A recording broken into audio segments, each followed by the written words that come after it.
নমস্কার বন্ধুরা, অজানার পথের নতুন পর্বে আপনাদের সকলকে স্বাগত জানাই।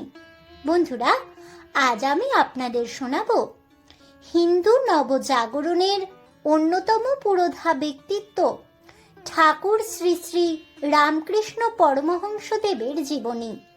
তাহলে শুনতে থাকুন বন্ধুরা। ঠাকুর শ্রী শ্রী রামকৃষ্ণ পরমহংসদেব, তার পূর্বাশ্রমের নাম ছিল গদাধর চট্টোপাধ্যায়। ঊনবিংশ শতকের এক প্রখ্যাত বাঙালি ভারতীয় যোগ সাধক, দার্শনিক ও ধর্মগুরু। তার প্রচারিত ধর্মীয় চিন্তাধারায় রামকৃষ্ণ মিশন প্রতিষ্ঠা করেন তার প্রধান শিষ্য স্বামী বিবেকানন্দ। তারা উভয়েই বঙ্গীয় নবজাগরণের এবং ঊনবিংশ ও বিংশ শতাব্দীর বাংলা তথা ভারতীয় নবজাগরণের অন্যতম পুরোধা ব্যক্তিত্ব। তার শিষ্য সমাজে, এমনকি আধুনিক ভক্ত সমাজেও তিনি ঈশ্বরের অবতার রূপেই পূজিত হন। রামকৃষ্ণ পরমহংসদেব গ্রামীণ পশ্চিমবঙ্গের এক দরিদ্র বৈষ্ণব ব্রাহ্মণ পরিবারে জন্মগ্রহণ করেন। রানী রাসমণি প্রতিষ্ঠিত দক্ষিণেশ্বর ভবতারিণী মন্দিরে পৌরোহিত্য গ্রহণের পর বঙ্গীয় তথা ভারতীয় শক্তিবাদের প্রভাবে তিনি কালীর আরাধনা শুরু করেন। তার প্রথম গুরু তন্ত্র ও বৈষ্ণবীয় ভক্তি তত্ত্বজ্ঞা এক সাধিকা। পরবর্তীকালে অদ্বৈত বেদান্ত মতে সাধনা করে নির্বিকল্প সমাধি লাভ করেন রামকৃষ্ণদেব। অন্যান্য ধর্মীয় মতে, বিশেষত ইসলাম ও খ্রিস্টীয় মতে সাধনা তাকে যত মত তত পথ উপলব্ধির জগতে উন্নীত করে। পশ্চিমবঙ্গের আঞ্চলিক গ্রামীণ উপভাষায় ছোট ছোট গল্পের মাধ্যমে প্রদত্ত তার ধর্মীয় শিক্ষা সাধারণ জনসমাজে বিরাট প্রভাব বিস্তার করে। প্রথাগত দৃষ্টিভঙ্গিতে স্বল্প শিক্ষিত হলেও রামকৃষ্ণ বাঙালি বিদ্বজ্জন সমাজ ও শিক্ষিত মধ্যবিত্ত সম্প্রদায়ের সম্ভ্রম অর্জনে সক্ষম হয়েছিলেন। 1870-এর দশকের মধ্যভাগ থেকে পাশ্চাত্য শিক্ষায় শিক্ষিত বুদ্ধিজীবীদের নিকট তিনি হয়ে ওঠেন হিন্দু পুনর্জাগরণের কেন্দ্রীয় চরিত্র। তৎসঙ্গে সংগঠিত করেন এক দল অনুগামী, যারা 1886 সালে রামকৃষ্ণের প্রয়াণের পর সন্ন্যাস গ্রহণ করে তার কাজ চালিয়ে যান। এদেরই মধ্যে প্রধান শিষ্য ছিলেন স্বামী বিবেকানন্দ। 1893 সালে শিকাগোতে বিশ্ব ধর্ম মহাসভায় বিবেকানন্দ তাঁর ধর্মীয় চিন্তাধারাকে পাশ্চাত্যের জনসমক্ষে উপনীত করেন। বিবেকানন্দ যে বিশ্ব মানবতাবাদের বার্তা প্রেরণ করেন তা সর্বত্র সমাদৃত হয় এবং তিনিও সকল সমাজের সমর্থন অর্জন করেন। যুক্তরাষ্ট্রে হিন্দু দর্শনের সার্বজনীন সত্য প্রচারের উদ্দেশ্যে তিনি এরপর প্রতিষ্ঠা করেন বেদান্ত সোসাইটি এবং ভারতে রামকৃষ্ণের ধর্মীয় সমন্বয়বাদ ও শিবজ্ঞানে জীব সেবার আদর্শ বাস্তবায়িত করার জন্য স্থাপনা করেন রামকৃষ্ণ মিশন নামে একটি ধর্মীয় সংস্থা। রামকৃষ্ণ আন্দোলন ভারতের অন্যতম নবজাগরণ আন্দোলন রূপে বিবেচিত হয়। 2008 সাল পর্যন্ত ভারত ও বহির্ভারতে রামকৃষ্ণ মিশনের মোট 166টি শাখা কেন্দ্র বিদ্যমান। এই সংস্থার প্রধান কার্যালয় পশ্চিমবঙ্গের হাওড়ার বেলুড় মঠে অবস্থিত। পশ্চিমবঙ্গের হুগলি জেলার আরামবাগ মহকুমায় অবস্থিত কামারপুকুর গ্রামে 1836 সালে এক দরিদ্র ধর্মনিষ্ঠ রক্ষণশীল ব্রাহ্মণ পরিবারে ঠাকুর শ্রী রামকৃষ্ণ পরমহংসদেবের জন্ম হয়। কামারপুকুর শহরের চাকচিক্য দ্বারা আচ্ছন্ন ছিল না এবং এখানে ধানের ক্ষেত, লম্বা লম্বা তাল গাছ, রাজকীয় বট গাছ, কয়েকটি হ্রদ এবং 2টি শ্মশান ছিল। তিনি ছিলেন পিতা ক্ষুদিরাম চট্টোপাধ্যায় এবং মা চন্দ্রমণি দেবীর চতুর্থ ও শেষ সন্তান। কথিত আছে শ্রীরামকৃষ্ণের জন্মের পূর্বে তার পিতামাতার সম্মুখে বেশ কয়েকটি অলৌকিক ঘটনা ঘটেছিল। সন্তান সম্ভবা চন্দ্রমণি দেবী দেখেছিলেন শিবলিঙ্গ থেকে নির্গত একটি জ্যোতি তার গর্ভে প্রবেশ করছে। তার জন্মের অব্যবহিত পূর্বে গয়ায় তীর্থ ভ্রমণে গিয়ে ক্ষুদিরাম গদাধর বিষ্ণুকে স্বপ্নে দর্শন করেন। সেই কারণে তিনি নবজাতকের নাম রাখেন গদাধর। শৈশবে গদাই নামে পরিচিত গদাধর তার গ্রামবাসীদের অত্যন্ত প্রিয় ছিলেন। অঙ্কন ও মাটির প্রতিমা নির্মাণে তার ছিল সহজাত দক্ষতা, যদিও প্রথাগত শিক্ষায় তার আদৌ মনোযোগ ছিল না। সে যুগে ব্রাহ্মণ সমাজে প্রচলিত সংস্কৃত শিক্ষাকে তিনি চাল কলা বাঁধা বিদ্যা অর্থাৎ পুরোহিতের জীবিকা উপার্জনী শিক্ষা বলে উপহাস করেন এবং তা গ্রহণে অস্বীকারও করেন। তবে পাঠশালার শিক্ষা ব্যবস্থার প্রতি তার ঔদাসীন্য থাকলেও নতুন কিছু শিখতে তার আগ্রহের অন্ত ছিল না। গান বাজনা, কথকতা ও ধর্মীয় উপাখ্যান অবলম্বনে যাত্রাভিনয়ে তিনি অনায়াসে পারদর্শিতা অর্জন করেন। তীর্থযাত্রী, সন্ন্যাসী এবং গ্রাম্য পুরাণ কথকদের কথকতা শুনে অতি অল্প বয়সেই পুরাণ, রামায়ণ, মহাভারত ও ভাগবতে ব্যুৎপত্তি অর্জন করেন গদাধর। মাতৃভাষা বাংলায় তার অক্ষর জ্ঞান ছিল, কিন্তু সংস্কৃত অনুধাবনে সক্ষম হলেও সেই ভাষা তিনি বলতে পারতেন না। পুরীর পথে কামার পুকুরে বিশ্রামরত সন্ন্যাসীদের সেবা যত্ন করার সঙ্গে সঙ্গে তাদের ধর্মীয় বিতর্ক মন দিয়ে শুনতেন ছোট্ট গদাধর। শ্রীরামকৃষ্ণের স্মৃতিচারণা থেকে জানা যায় ৬-৭ বছর বয়স থেকেই তার মধ্যে আধ্যাত্মিক ভাবনময়তা দেখা দিত। একবার নাকি ধান ক্ষেতের পথে চলতে চলতে আকাশে কালো মেঘের পটে সাদা বলাকার সৌন্দর্যে মোহিত হয়ে তিনি বাহ্য জ্ঞান রহিত হন। পরবর্তীকালে তার সেই অবস্থাকে তিনি ব্যাখ্যা করেন এক অনির্বচনীয় আনন্দের অভিজ্ঞতা রূপে। বাল্যকালে আরো কয়েকবার তার অনুরূপ ভাবতন্ময়তা দেখা দিয়েছিল। একবার দেবী বিশালাক্ষীর পূজার সময়, আরেকবার শিবরাত্রি উপলক্ষে যাত্রায় শিবের চরিত্রাভিনয় কালে। 10-12 বছর বয়স থেকে এই ভাবতন্ময়তা তার নৈমিত্তিক ব্যাপার হয়ে দাঁড়ায়। 1843 সালে পিতৃবিয়োগের পর পরিবারের ভার গ্রহণ করেন তার অগ্রজ রামকুমার। এই ঘটনা গদাধরের মনে গভীর প্রভাব বিস্তার করে। ধর্মীয় জীবন যাপনের ইচ্ছা তার মনে দৃঢ় হয়। পিতার অভাব তাকে মায়ের খুব কাছে নিয়ে আসে। ঘরের কাজ ও গৃহদেবতার পূজা পাঠে তিনি অধিকতর সময় ব্যয় করতে থাকেন। আত্মমগ্ন হয়ে থাকেন ধর্মীয় মহাকাব্য পাঠে।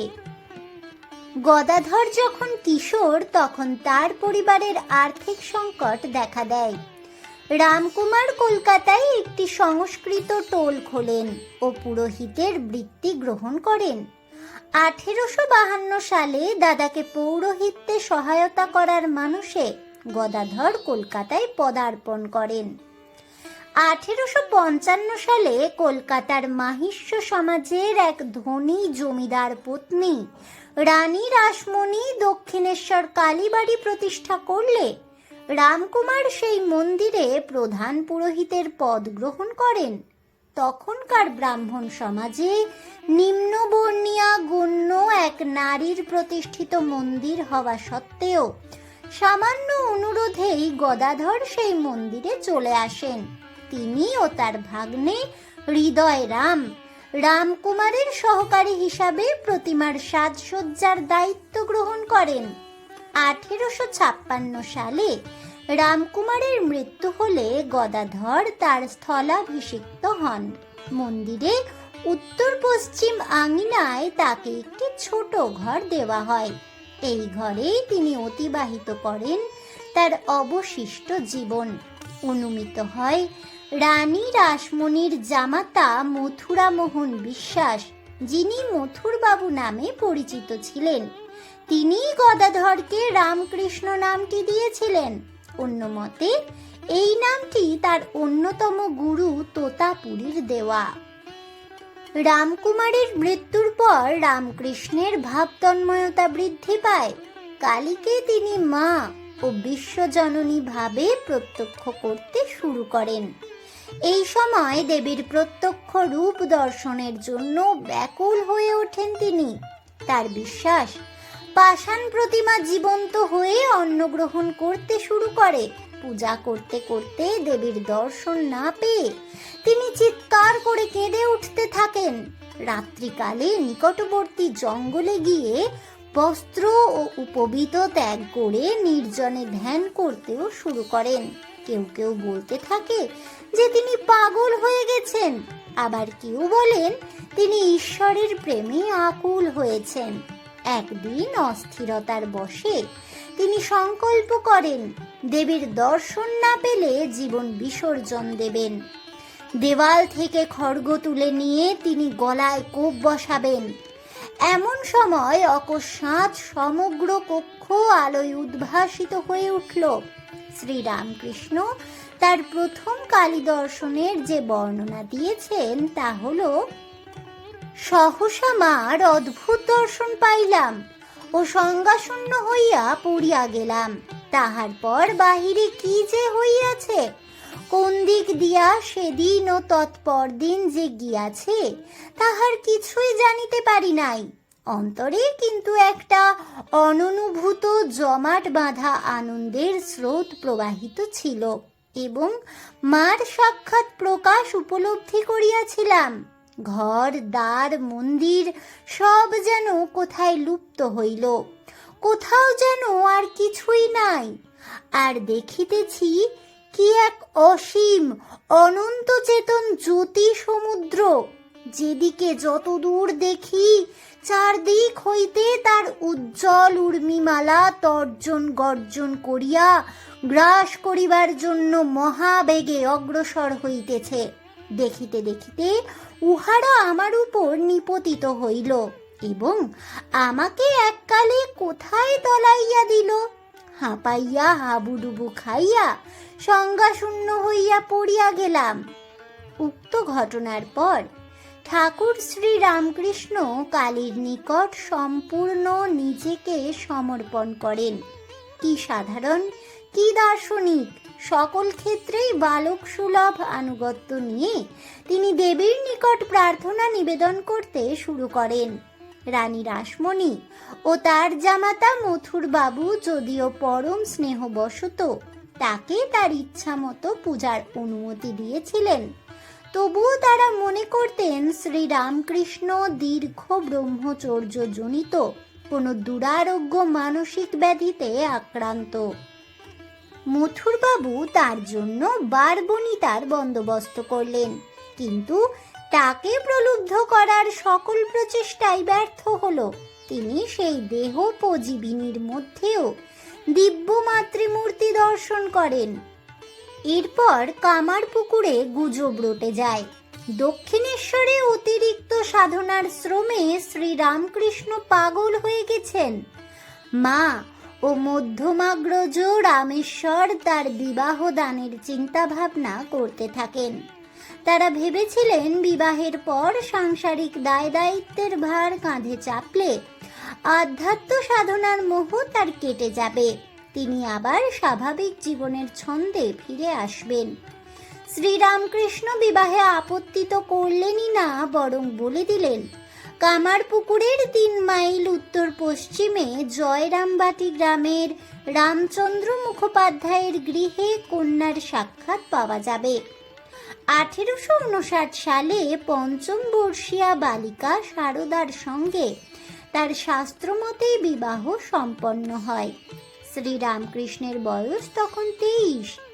বয়সের এই পার্থক্য 19 শতকীয় গ্রামীণ বঙ্গ সমাজে কোনো অপ্রচলিত দৃষ্টান্ত ছিল না। সে যাই হোক, 1860 সালের ডিসেম্বরে শ্রীরামকৃষ্ণ সারদা দেবীকে ছেড়ে কলকাতায় ফিরে আসেন। 1867 সালের মে মাসের আগে তাদের আর সাক্ষাৎ হয়নি।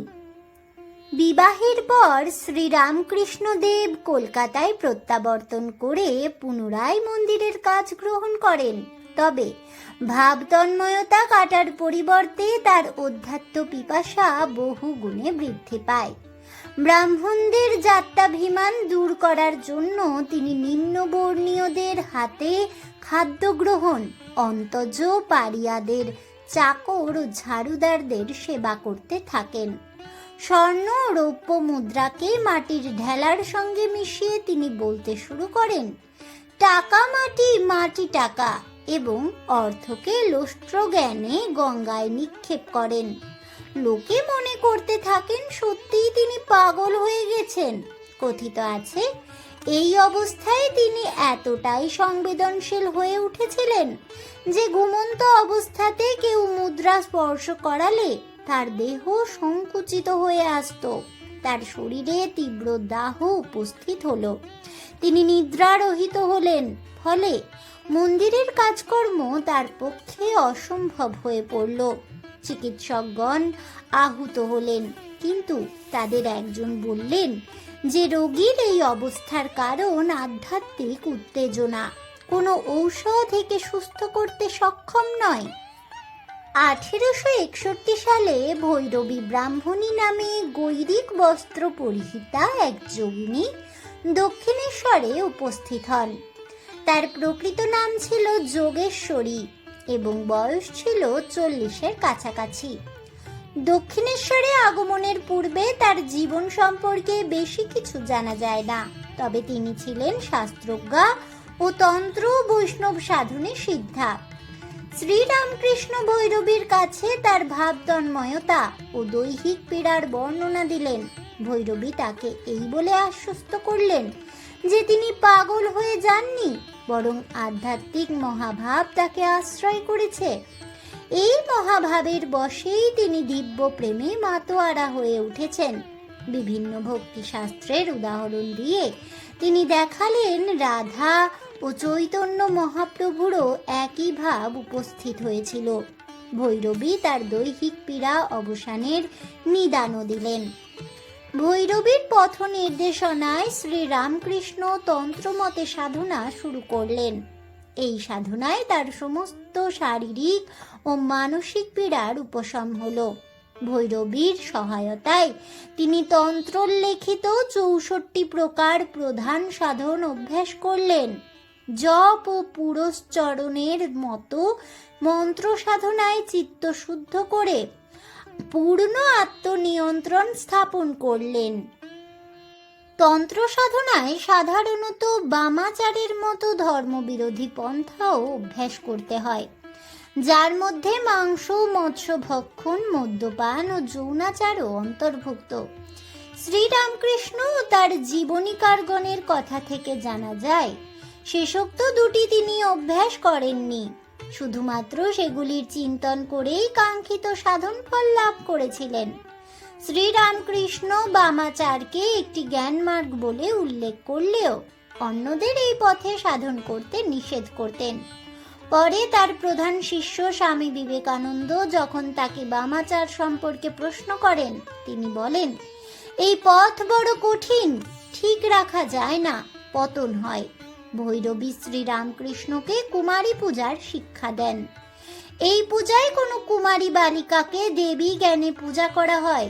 এছাড়াও ভৈরবীর নির্দেশনায় শ্রীরামকৃষ্ণ কুণ্ডলিনী যোগেও সিদ্ধ হন। 1863 সাল নাগাদ তার তন্ত্র সাধনা সম্পূর্ণ হয়। ঠাকুর শ্রীরামকৃষ্ণ ভৈরবীকে মাতৃভাবে দেখতেন। অন্যদিকে ভৈরবী তাকে মনে করতেন ঈশ্বরের অবতার। তিনি প্রথম ব্যক্তি যিনি প্রথম সর্বসমক্ষে ঠাকুর শ্রীরামকৃষ্ণকে অবতার বলে ঘোষণা করেন। কিন্তু নানা লোকের কথা শুনেই শ্রীরামকৃষ্ণ নিজে তার অবতারত্ব সম্পর্কে উদাসীন ছিলেন। যাই হোক, ভৈরবীর নিকট তন্ত্র সাধনা তার আধ্যাত্ম সাধনের একটি অত্যন্ত গুরুত্বপূর্ণ পর্ব বলেই বিবেচিত হয়। বৈষ্ণবীয় ভক্তি সাধনা। বৈষ্ণব ভক্তি শাস্ত্রে ঈশ্বরের প্রতি প্রেম নিবেদনের 5টি ভাবের উল্লেখ আছে: শান্ত, দাস্য, সখ্য, বাৎসল্য ও মধুর।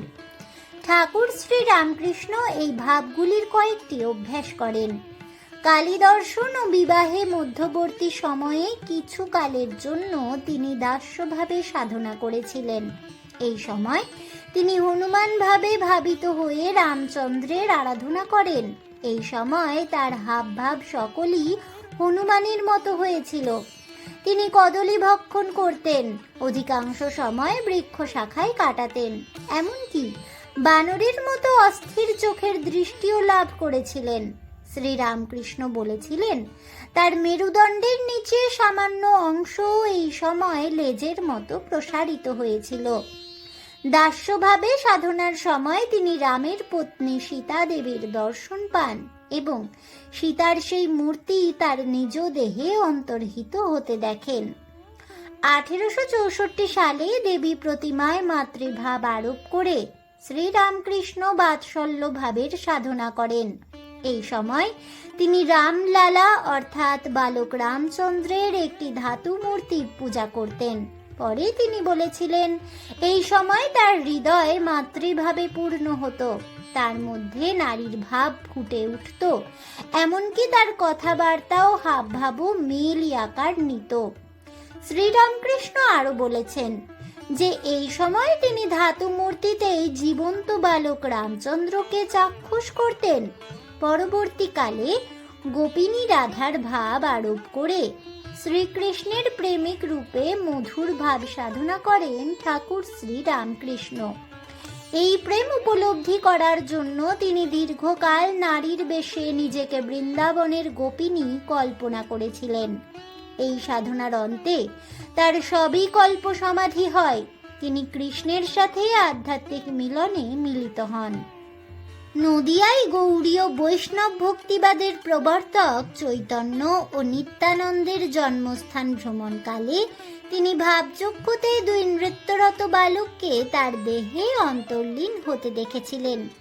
কালী দর্শনের পর তার শান্তভাব অর্জিত হয়েছিল বলেও জানা যায়। 1864 সালে তোতাপুরী নামক জৈনিক পরিব্রাজক বৈদান্তিক সন্ন্যাসীর নিকট ঠাকুর শ্রী রামকৃষ্ণ সন্ন্যাস গ্রহণ করেন। তার বর্ণনা অনুযায়ী তোতাপুরী ছিলেন জটাজুটোধারী এক বিশাল বপু উলঙ্গ নাগা সন্ন্যাসী। গুরুর নাম গ্রহণ করা শাস্ত্রমতে বারণ, তাই ঠাকুর শ্রী রামকৃষ্ণ তাকে ল্যাংটা বা ন্যাংটা বলেই উল্লেখ করতেন। তোতাপুরী নেতি নেতি দৃষ্টিকোণ থেকে জগৎ দর্শন করতেন। তার মতে সকলই ছিল মায়া। দেবদেবীর মূর্তি পূজাকেও তিনি উপহাস করতেন, বিশ্বাস করতেন এক ও অদ্বিতীয় ব্রহ্মে। তোতাপুরী প্রথমে সকল জাগতিক বন্ধন থেকে ঠাকুর শ্রী রামকৃষ্ণকে মুক্ত করার উদ্দেশ্যে তাকে সন্ন্যাস প্রদান করেন। অতঃপর তোতা তাকে অদ্বৈত তত্ত্বের শিক্ষা দেন। নিত্য শুদ্ধ বুদ্ধ মুক্ত স্বভাব, দেশ কালাদি দ্বারা সর্বদা অপরিচ্ছিন্ন, একমাত্র ব্রহ্মবস্তুই নিত্য সত্য। অঘটন ঘটন পটীয়সী মায়া নিজ প্রভাবে তাহাকে নাম রূপের দ্বারা খণ্ডিত বধ প্রতীত করাইলেও তিনি কখনো বাস্তবিক ঐরূপ নহেন। নামরূপের দৃঢ় পিঞ্জর সিংহ বিক্রমে ভেদ করিয়া নির্গত হও, আপনাতে অবস্থিত আত্মতত্ত্বের অন্বেষণে ডুবিয়া যাও। তোতাপুরীর সহায়তায় ঠাকুর শ্রী রামকৃষ্ণ অধ্যাত্ম জীবনের চরম অবস্থা নির্বিকল্প সমাধিতে নিমগ্ন হন। অদ্বৈত বেদান্তের নানা তত্ত্ব শিক্ষা দেওয়ার জন্য তোতা 11 মাস দক্ষিণেশ্বরে ঠাকুর শ্রী রামকৃষ্ণের নিকট রয়ে যান। তিনি বিদায় নিলে আরো 6 মাস শ্রী রামকৃষ্ণ দেব আধ্যাত্মিক ভাবতন্ময়তার জগতে অবস্থান করেন। শ্রী রামকৃষ্ণ দেবের কথা অনুযায়ী এরপর তিনি দেবী কালীর নিকট থেকে নির্দেশ প্রাপ্ত হন, তুই ভাব মুখে থাক, অর্থাৎ সমাধি ও সাধারণ অবস্থার মুখে অবস্থান করে লোকশিক্ষা দান কর। খ্রিস্টমতে সাধনা। 1873 সালে শেষ ভাগ নাগাদ শম্ভুচরণ মল্লিক তাকে বাইবেল পাঠ করে শোনালে তিনি খ্রিস্টীয় মতে সাধনা শুরু করেন। শ্রীরামকৃষ্ণ দেব বলেছিলেন, এই সময় তার চিত্ত খ্রিস্টীয়ভাবে পূর্ণ হয়েছিল এবং তিনি কালীঘরে যাওয়া বন্ধ করেছিলেন। একদিন মেরি মাতার কোলে যীশু খ্রিস্টের চিত্রে তিনি জীবন্ত শিশুর দিব্য দর্শন লাভ করেছিলেন। তার ঘরে হিন্দু দেবদেবীদের সঙ্গে পিতরকে ত্রাণরত যীশুর একটি চিত্র ছিল। সেটিতে তিনি প্রত্যহ সকাল ও সন্ধ্যায় ধূপারতি করতেন। সারদা দেবী। সেকালের প্রথা অনুযায়ী 17-18 বছর বয়স হলে সারদা দেবী স্বামী গৃহে যাত্রা করলেন। স্বামী পাগল হয়ে গেছেন, এইরূপ একটি গুজব শুনে তিনি অত্যন্ত দুঃখিত ছিলেন। আবার এও শুনেছিলেন তার স্বামী একজন বিশিষ্ট সাধকে পরিণত হয়েছেন। শ্রীরামকৃষ্ণ দেব এই সময় ষোড়শী পূজার আয়োজন করেন। এই পূজায় তিনি সারদা দেবীকে দিব্য মাতৃকা জ্ঞানে পূজা নিবেদন করেছিলেন। তাকে দেবী কালীর পিঠে বসিয়ে পুষ্প ধূপ দানে তার পূজা সম্পাদন করেন ঠাকুর শ্রীরামকৃষ্ণ দেব। শ্রীরামকৃষ্ণ দেব বলতেন, তিনি যে নারী মাত্রেই জগৎ জননীর রূপ দর্শন করেন, তার নিজের স্ত্রীও তার ব্যতিক্রম নয়। এমনকি তিনি রূপোপজীবিনী বনিতাদেরও মাতৃ সম্বোধন করতেন। দাম্পত্য জীবনে সারদা দেবীর মধ্যে মাতৃজ্ঞান করায় তাদের বিবাহ অসাধারণত্বে উন্নীত হয়। সারদা দেবীর স্মৃতিচারণা থেকে জানা যায়, শ্রীরামকৃষ্ণ দেব কোনোদিন তাকে তুই সম্বোধন করেননি, কখনো রূঢ় বাক্য প্রয়োগ বা তিরস্কারও করেননি। সারদা দেবীকেই শ্রীরামকৃষ্ণের প্রথম অনুগামী মনে করা হয়। তার শিষ্য ভক্ত সমাজে সারদা দেবী শ্রীমা বা মাতা ঠাকুরানী নামে পরিচিতা হন। শ্রীরামকৃষ্ণের তিরোভাবের পর তিনি রামকৃষ্ণ আন্দোলনের কেন্দ্রস্বরূপা হয়েছিলেন। ব্রাহ্ম ও ভদ্রলোক সমাজে প্রভাব। 1875 সালে প্রভাবশালী ব্রাহ্ম নেতা কেশবচন্দ্র সেনের সহিত ঠাকুর শ্রীরামকৃষ্ণের সাক্ষাৎ হয়। কেশব খ্রিস্ট ধর্মের প্রতি শ্রদ্ধাশীল ছিলেন এবং আদি ব্রাহ্ম সমাজের সহিত তার বিচ্ছেদ ঘটেছিল। তিনি প্রথমে মূর্তি পূজা পরিত্যাগ করেছিলেন, পরে তিনি শ্রীরামকৃষ্ণ দেবের বহু দেববাদ গ্রহণ করেন এবং তার সর্বধর্ম সমন্বয়, ঈশ্বরে মাতৃভাব আরোপ এবং ব্রাহ্ম ও বহুদেববাদের সম্মিলনের আদর্শে নববিধান প্রতিষ্ঠা করেন। নববিধানের পত্র পত্রিকায় কেশব বেশ কয়েক বছর শ্রীরামকৃষ্ণ দেবের উপদেশাবলী প্রচারও করেছিলেন। এর ফলে বাঙালি ভদ্রলোক শ্রেণী অর্থাৎ ইংরেজি শিক্ষিত মধ্যবিত্ত সম্প্রদায় ও ভারতে বসবাসকারী ইউরোপীয়গণ তার প্রতি আকৃষ্ট হন। কেশবচন্দ্রের পদাঙ্ক অনুসরণ করে বিজয়কৃষ্ণ গোস্বামীর মতো অন্যান্য ব্রাহ্মগণও শ্রীরামকৃষ্ণের নিকট যাতায়াত শুরু করেন। তার মতের অনুগামী হয়ে পড়েন প্রতাপচন্দ্র মজুমদার, শিবনাথ শাস্ত্রী ও ত্রৈলোক্যনাথ সান্যাল প্রমুখ কলকাতার বহু বিশিষ্ট ব্যক্তিত্ব। 1871 থেকে 1885 সালের মধ্যবর্তী সময়ে নিয়মিত তার সঙ্গে যোগাযোগ রাখতেন। প্রতাপচন্দ্র মজুমদার প্রথম ইংরেজিতে শ্রীরামকৃষ্ণের জীবনী রচনা করেন।